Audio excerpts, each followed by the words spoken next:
hello friends खुलुमबाय नोंथांमोनखौ फिन खेबसेबाव आंनि मोनसे गोदान रादाबनि भिडिअ बरायनानै लाहरबाय नोंथांमोना भिडिअखौ जोबजासिम नायलां लोगोसेनो भिडिअखौ लाइक खालाम शेयार खालाम लोगोसे नोंथाङा जुदि आंनि चेनेलखौ साबस्क्राइब खालामाखैब्ला अन्नानै साबस्क्राइब खालामनानै हो फैदो दानिया भिडिअखौ जागायनोसै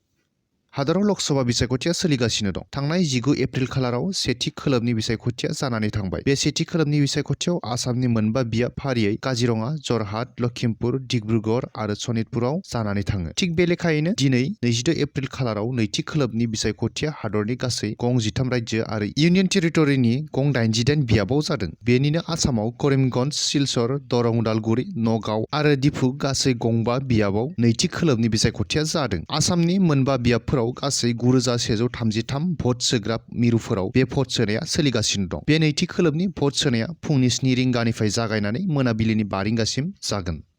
खुंग्रि देलायस्रि बाजारनि दखानाव हाबनाय सिखावखौ हमनो हाबाय थांनाय साननैसो सिगां चिरां जिल्लानि सिङाव थानाय खुंग्रि देलायस्रि बाजाराव सिखाव खावनाय जाथाय जादोंमोन बे सिखाव खावनाय जाथाया हरनि समाव बिहुला बसुमतारिनि दखानाव जादोंमोन दखाननिफ्राय गासै 1,50,000 रांनि बायदि रोखोमनि सि जोमफोरखौ खावनानै लांदोंमोन बिनि उनावनो बिहुला बसुमतारिया गाबै गाबै खौरांगिरिफोरनि सिगाङाव गावनि दुखुखौ फोरमायदोंमोन नाथाय मैया बै सानै सिखावफोरखौ हमनानै मोनबाय खावनानै लांनाय मुवा बेसादफोरखौ सिखावफोरा गुबुन मोनसे गलायाव फाननो लांदोंमोन बै फाननो जासि हैजानाय सुबुंनि हेफाजाबजोंनो सिखावफोरखौ हमनो हायो होननानै बिहुला बसुमतारिया फोरमायदों सिखाव सानैखौ हमनो हानानै रायजो राजाया सान्तिपुर आउटपस्टनि पुलिसनो गथायनानै हरो होननानै मिथिना मोननाय जादों मख'नो गोनांदि मैयाबो सान्तिपुर आउटपस्टनि सिङावनो थानाय पुर्निमा गलानिफ्राय 4 लाखसो रांनि दख'ना गस्ला बायदि मुवा बेसादफोरखौ सिखावा खावनानै लांबावदों दखाननि बिगोमा अनजिला औवारिया पुलिस बिफानखौ थाबैनो बै सिखावफोरखौ हमनानै गोख्रों साजा होनो थाखाय खावलायहरो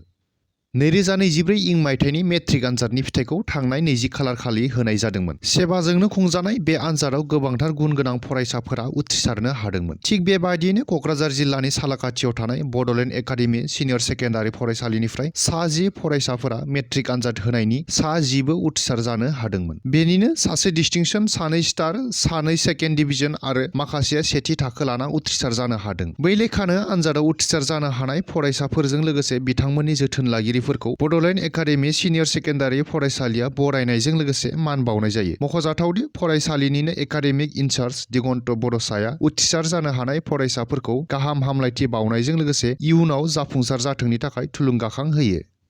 बिपिएफ दोलोनि स्टार केम्पेइनार कास्टम बसुमतारिनि सायाव आसाम नाङैनो रागा जोंखांदों दिनैनि नैथि खोलोबनि लक सभा बिसायख'थिखौ नोजोर बोनानै दरं उदालगुरि बियाबाव बिपिएफनि बिजाथि दुर्गादास बर'नि जानानै साननैसो सिगां बिसायख'थियारि फोसावदिं मेलाव बाहागो लाहैदोंमोन कास्टम बसुमतारिया बै फोसावदिं मेलावनो बाहागो लानानै माहारियारि आफाद दुलाराय बर' फरायसा आफादखौ बायदिसिना आरजाथावै रावजों सोंखारिनायखौ नुनो मोन्दोंमोन बेबादिनो सोंखारिनायखौ लानानैनो बायदि जिल्ला आरो दख'रा दुलाराय बर' फरायसा आफादफोरा खौरां बिजोंनि गेजेरजों कास्टम बसुमतारिनि सायाव रागा जोंनाय आरो फिन जाथाय होनायखौ नुनो मोननाय जादों थिग बे लेखायैनो मैया कास्टम बसुमतारिनि जिल्ला थामहिनबा गलाघाट जिल्ला दुलाराय बर' फरायसा आफादा कास्टम बसुमतारिनि सायाव ओरैबादिहाय गोख्रों फिनजाथाय होदों दुलाराय बर' फरायसा आफादा हारि जौगानायनि थाखाय अराय खामानि मावबोगासिनो थादों दुलाराय बर' फरायसा आफादा माब्लाबाबो थाखा फैसाजों फानजाफेराखै बिहा मोनसे गावनि संबिजिर दं आरो संबिजिरखौनो दहाय होनानै दुलाराय बर' फरायसा आफादा अराय खामानि मावबोदों कास्टम बसुमतारिया गलाघाट जिल्लानि बिथांनि हिस्ट्रिखौ बुंनो थाङोब्ला गोबां बाथ्रा बुंजागोन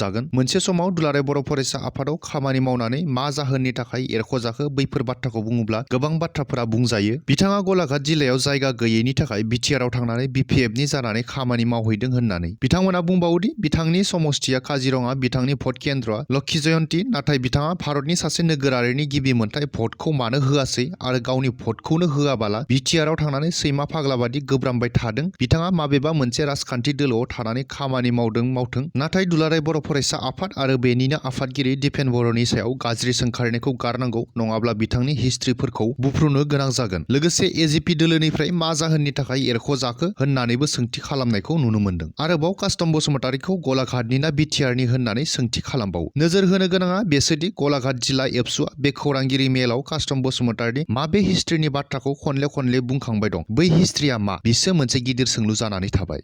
फ्रेन्ड्स दिनैनि बे रादाबनि भिडिअखौ नोंथांमोना जोबजासिम नायनायनि थाखाय साबायखर बावहरबाय लोगोसेनो दिनैनि बे रादाबनि भिडिअखौ बेखिनियावनो फोजोबथ'नाय जाबाय गोजोन्थों